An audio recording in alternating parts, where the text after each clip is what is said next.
atis. Straight from the source. Ayan oh.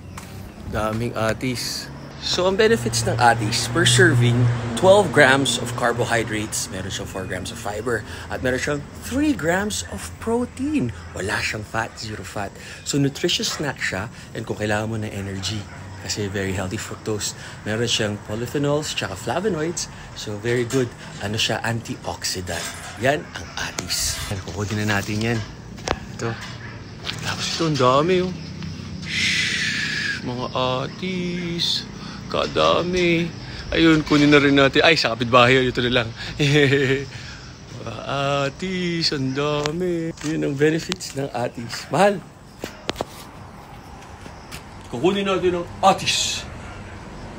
12 grams of carbs, 3 grams of protein, 0 grams of fat. Tama kayo, mali ako na your doctor. Do what works for you. Happy, healthy guys. Organics.